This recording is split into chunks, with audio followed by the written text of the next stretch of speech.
Purihin ng Diyos, purihin ng ating Panginoon.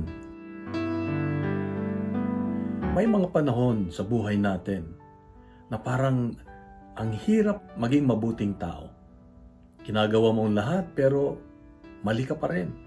Na parang sinasabi ng puso mo na laging may kulang ang ginagawa natin. Pero paano kung malaman natin na tayo ay nilikha ng Diyos?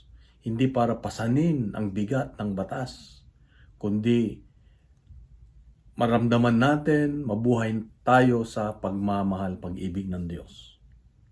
Sa Ebanghelyo ngayon, si Jesus at ang kanyang mga alagad ay naglalakad sa araw ng pahinga, Sabat. At dahil nakaranas sila ng gutom, ay kumuha sila ng mga uhay ng trigo at kinain. At tinuligsa sila ng mga Pariseo dahil bawal daw sa araw ng pahinga. At sabi ni Jesus, ang Sabat ay ginawa para sa tao at hindi ang tao para sa Sabat.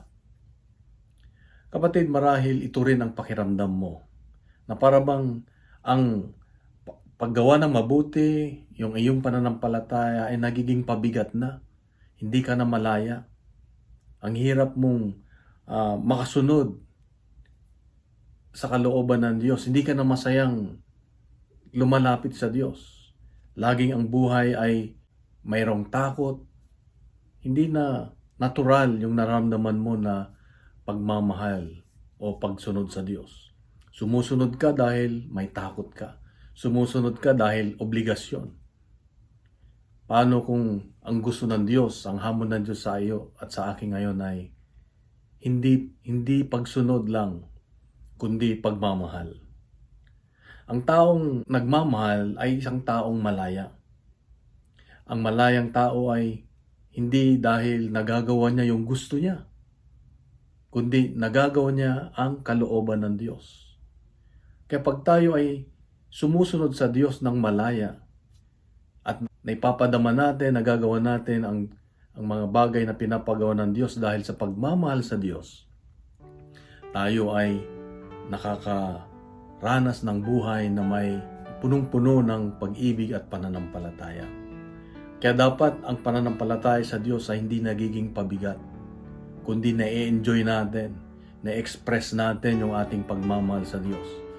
Nakakapagpasalamat tayo sa Diyos, nakikita natin yung kanyang kabutihang ginagawa sa buhay natin. Hindi yung puro takot, hindi yung ginagawa mo lang isang bagay dahil sumunod, dahil sa gusto mo lang sumunod.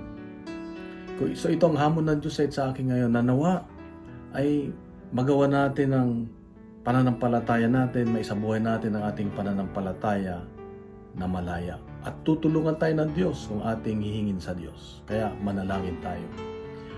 Panginoon, gusto ko pong makalaya, gusto ko pong sumunod sa iyo ng buong buo, ng may pagmamahal upang maramdaman ko ang iyong pagpresensya, ang iyong paggabay sa aking buhay.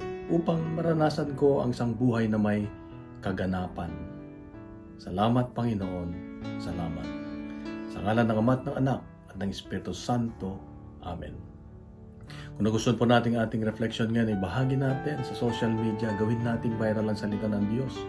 Punuin natin ng good news ang social media araw-araw. At kung mayroong isang salita na gusto mong gamitin para maging malaya ka sa paglapit sa Diyos, pwede mong isulat dito sa comment at sasamahan kita sa dasal. Sa mapagpalang araw sa iyo, sa mga mahal sa buhay, God bless and God is good.